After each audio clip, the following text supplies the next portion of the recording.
Ayoko ng ganito. Gusto ko makapagtapos ng pag-aaral. Ang hirap.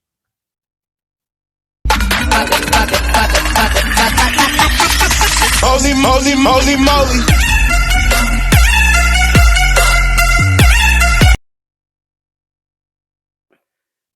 Good morning, good morning, good morning! Mga Dods.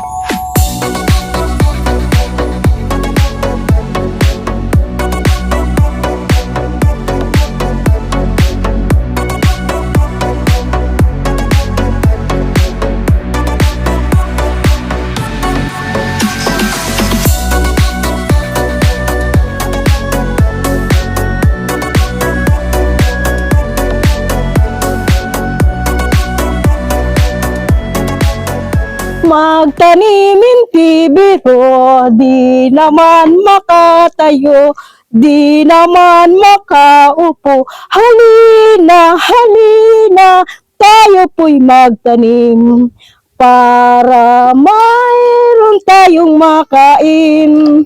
Pinasyalan ko ulit si Johnny, pero wala siya ron sa bahay nila. Na nandun daw siya na mimitas ng talbos ng kamote. So dito ko siya natatagpuan sa taniman ng kamote ni Sir Lamberto. Ako si Lamberto Mata San Luis na taga San Guillermo, Morno Rizal. Sumasabay ka rin sa kanila, pero hindi talbos ng kamote ang kinukuha mo, kundi yung mga damo. Bakit? Para po gumanda ang halaman. Para pagka po hindi gagamasan, matatalo po ng damo. Kaya ginagamasan po ang halaman. Bakit mo siya ginagamasan ng halaman? Hindi ba dapat mag-harvest rin po kayo ng talbos? Ito po lamang magagarbasan siyang nagkukuhan. Ako po tiga tanim dati at tiga paganda ng halaman. Ibig sabihin, kayo po ang may-ari ng Opo. kamutihan. Opo. Ayun naman pala, kaya pala, ang imbis na talbos ng kamuti ang gugupitin nyo. Yun damo po. Okay. Ano ulit yung pangalan mo? Lamberto Mata San Luis po. Ako po. Si Sir Lamberto Mata San Luis. Yung Mata Sa ina. ay angkan ng mayayaman dito sa San Guillermo. Yung San Luis, angkan din niya ng mayayaman dito sa San Guillermo. So, ngayon nakilala ko si Sir Lamberto, isa pala siya sa pinakamayaman dito na magsasaka sa San Guillermo. Mahirap po kami kaya kami. Bakit? Napansin ko kanina, dalawang gulok yung nasa baywang nyo. Bakit? Nag-ahawan po rin sa talungan. Ayan po sa kabila. Nag-ahawan rin po sa baybay ng ilog dito at natamnaw po ng mga kangkong. Nagpipita sila ng talbos ng kamote kasama ang kanyang asawa. Yung dalawang anak niya kasi nag-aaral. Usually, pamilya silang magpipitas ng talbos ng kamote. Pero nag-aaral kasi yung dalawa niyang anak. So mayroon siyang mga kasamahan nagpipitas ng talbos ng kamote. Pero bago nyo panoorin yung aking vlog, mag-subscribe muna kayo sa aking channel. Malaking tulong din yan sa aming mga content creator at natural, tulong na malaki na gagawin natin kay Johnny. Tara, panuorin natin ang ginagawa ni Johnny dito sa taniman ng kamote ni Sir Lamberto Mata San Luis. Okay.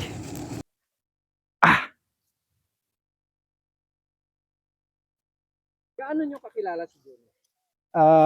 Matagal na po. Ilang taon na. Baka mga 10 taon na mahigit or over pa. Gaano nyo kakilala si Johnny? Saglit ko lang po kilala si Kuya Johnny. Inaano niya lang po kami sa, Guava Hills. Hindi po amin itong tanim. Nakikipitas po kami dito po sa taniman po nila. NR San Luis. Mary Rose Pass po. Mary Rose. Napansin ko, napakalapad ng kamuting tinatalbosan nyo. Yun ba ay tanim mo? Hindi po. Nagkikiharvest lang po kami. Bali, kayo ang nag-harvest ng talbos ng kamote. May buyer kasi akong mga kilala na marami kumuha dandang bandil. Kaya yung dami nang yan, 2 araw lang ko lang pinapapitas. So bali yung namimitas na yan, mga tao nyo. mga nakukuha ko para magkaroon din sila ng trabaho, kumikita naman din sila kahit papaano. Kasi napapansin ko kanina, bakit utos ka lang ng utos? Di ba dapat ikaw, tuloy-tuloy din yung trabaho mo para malaki din yung kita. Kasi kung kumuha ka pa ng tao para mag-harvest lang nung talbos, di ba bawas sa kita yon? Sa sobrang laki po niyan, hindi po namin kakayanin. Pumapalo po yan ng 240, nung huli, 240 plus bundle. Hindi namin kaya yung pitasin. Mag-asawa kami. Hindi nyo kaya mag-asawa. Oo nga, napansin ko kanina. So, habang namimitas, andyan din po yung asawa nyo. Oo, namimitas po para may dagdag kita. Ako naman po, daron sa kabila po ako gumagawa-gawa. Kaya pala hindi na napapansin ko, hindi ka nagpo full time na dire-diretso mag-harvest nung talbos ng kamuti. Bakit? Kasi may taniman sa kabila. Yung tinitirahan namin kubo doon, may taniman kami roon. May tanim din kayong talbos doon. May kunti kaming talbos na tanim, itatanim ko rin yun sa harapan.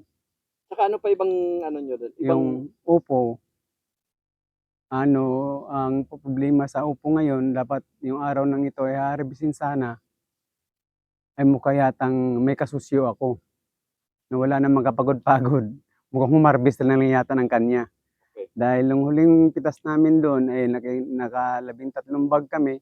Ngayon yata, baka hindi pa ako aabot ng 3 bag. So, at least parami siya, bumaba ang ani dahil bagong tanim yun. Napansin ko, naalala ko nga pala, nung pumunta ako doon sa lugar nyo, mayroong nagpitas tayo ng upo, tama? Opo. Kamusta naman yung kita mo ron? Ayos naman po, bali ruminta po ko ng tricycle kasi dito hindi po mauubos.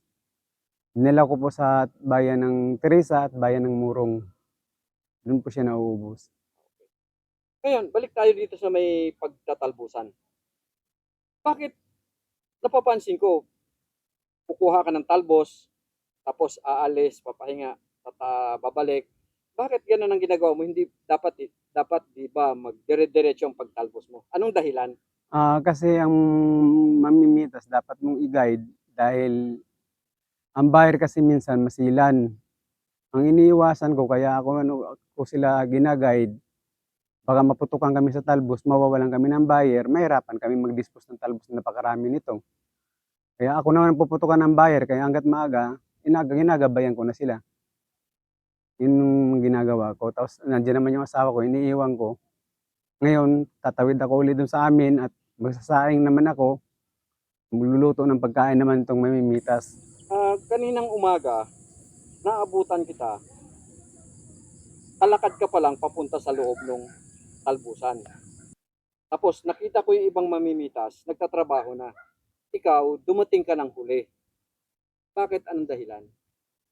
Binabantayan ko silang lahat kung ilan ang darating.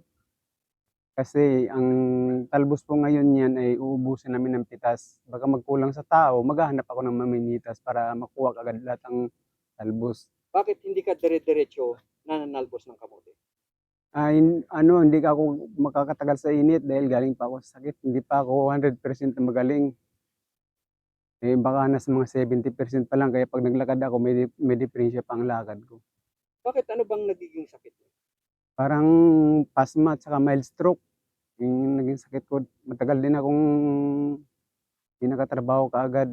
Kaya pilit akong bumaba kasi wala kaming kakainin. Pag wala kaming itatanim, yun, maghihintay ka pa ng ilang buwan bago ka makakain. Tama-tama naman, may talbusan siya. Nilapit niya sa akin. Sabi ko, sige, para may dagdag income din kami.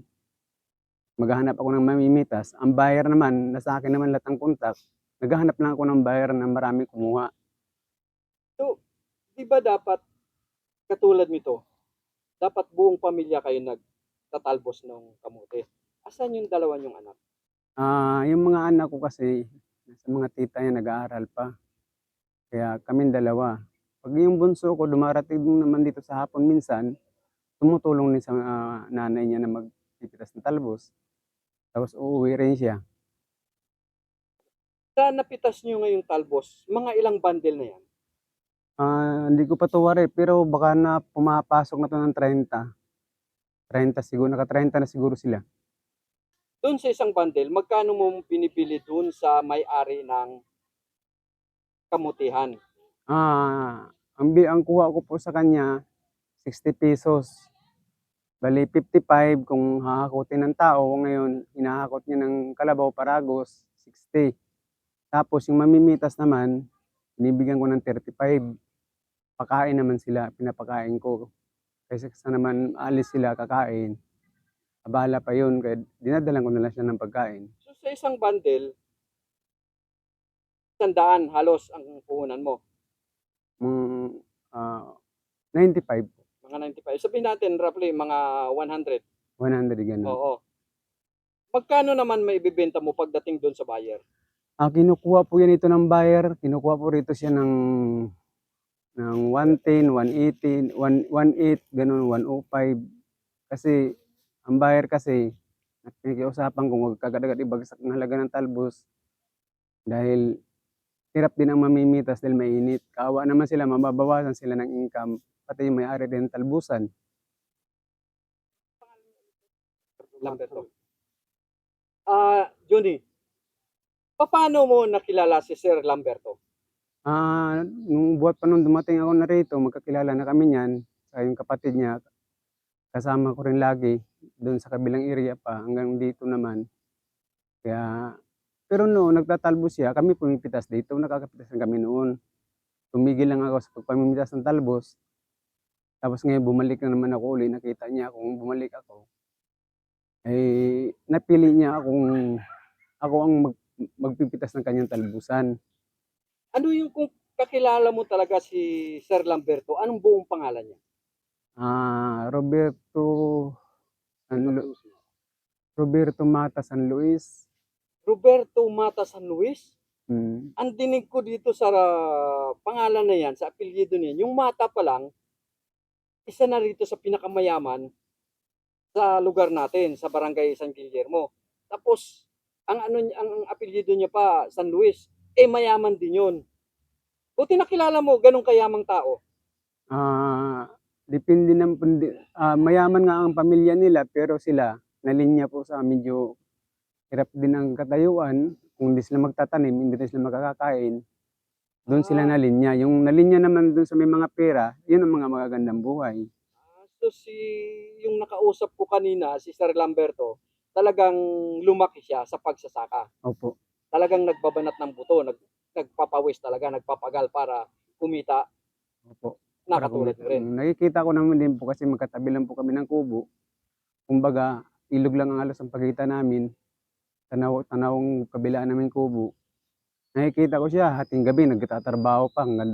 Tapos matutulog, daling araw, nandiyan na kaagad, nagtatrabaho na uli. Kaya pagka umaraw na, nasa silong na siya. So bali ang nangyayari pala, si Sir Lamberto ang nagtatanim, kayo ang mag-aani, tapos kayo rin ang magbebenta para kumita. Opo. Kumbaga parang domino effect na lahat mayroong trabaho, kumikita. Ganun ang nangyayari. Yung pahinga nyo, itong magtatali ng talbos. Opo. Pagkatapos nyo talian ng talbos, saan dadalhin? Sa labas po, sa buyer na po namin, kukunin po nila. Magtatanim po kami ng talbos, ng kamote, para po kami mabuhay. Balita ko, itong lapad ng lupain na ito, sa inyo.